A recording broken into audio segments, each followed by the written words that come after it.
This is a remote desktop application where you can log into one of your devices from another device from basically anywhere as long as you have a strong internet connection. You can use this for productivity things. You could also actually use it for games.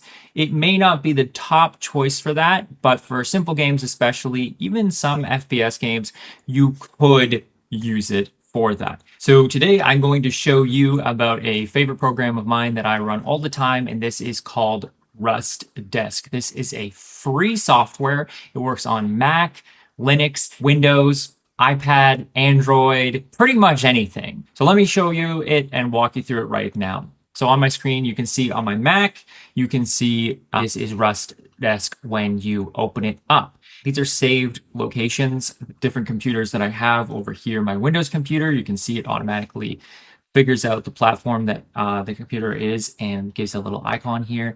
And this one is my old laptop running Zorin OS, which is a Linux desktop, hence the Penguin.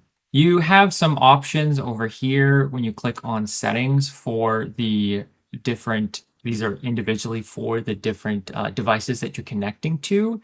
You can, what I want to show you specifically is if you go under security, you can enable a permanent password to log in instead of a one-time password. Obviously, one-time password is more secure, but if you're looking for the convenience factor, you can set a one-time password right there.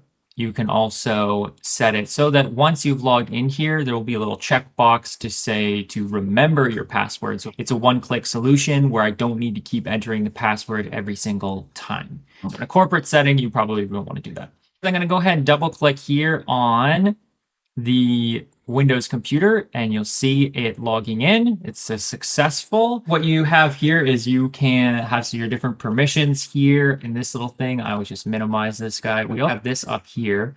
You can pin this to always stay. You can hide it. You can also move this in case, for example, on my Zorin setup, I have a top bar here and in the middle there is a time, there's a clock. So I like to move it slightly off here so it's not covering that up.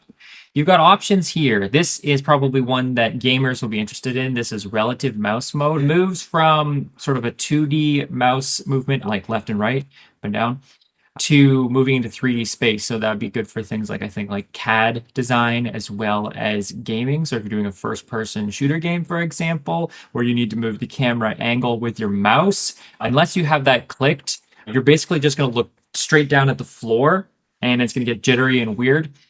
So what the relative mouse mode allows you to do is to move in that 3D space. The downside is that when you're doing that, you can't actually see the mouse. So as soon as you go back to the menus in your game, you can't see anything. But as soon as you click relative mouse mode, you'll see it says press Command G, in my case on Mac, to bring it back. So all I have to do is remember that. On Windows, it will be something else, probably like Control G or something like that. But it should also flash that up there when you use it. So that will be really helpful if you're playing a first-person shooter game.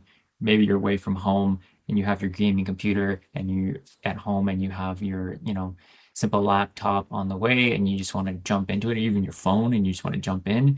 That is a way to do that. So it's a very powerful program, a lot of great options. You can explore the menus here. Another great one is if you are particularly used to using a Mac, there's a swap control and command key button. So obviously you have your shortcuts on Windows, Control C, to copy. If I open up Notepad here and I type something here, right? If I hit Command C right now, it's actually going to open up my settings app instead because it's going to be trying to do Windows key C. It gets a little confused with the remapping of the keyboard. So I could do Control C, obviously, and Control V to paste, right? But if you're getting tripped up because you're used to using your Mac and you don't have to change all that mess on memory, just hit that button, that checkbox, swap Control and Command. And now when I hit Command C, Command B, it'll do exactly what it would on a Mac.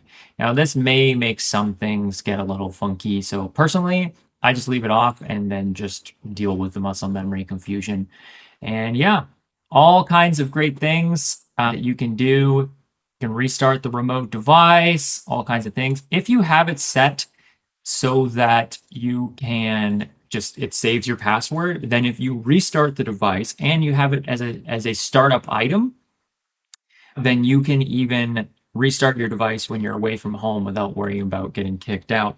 So for example, here, if we go to startup apps in Windows, these are all the startup apps that I have. And you can see we've got RustDesk here. I have it turned on. When you start up your computer, automatically always RustDesk is on, so that you never accidentally don't have it on. You go on vacation, you're like, oh man, I forgot to turn on RustDesk, so I'm not gonna be able to log into it now. You don't have to worry now. You can do a similar thing on Mac, only it's called login items there. This has been a quick tour of RustDesk, a solution that I find super helpful for remote working on your computer away from home. If you found this video helpful, give it a thumbs up. More importantly, hit subscribe. I'd really love to see you in the rest of the videos. Take care. Till next time. Cheers.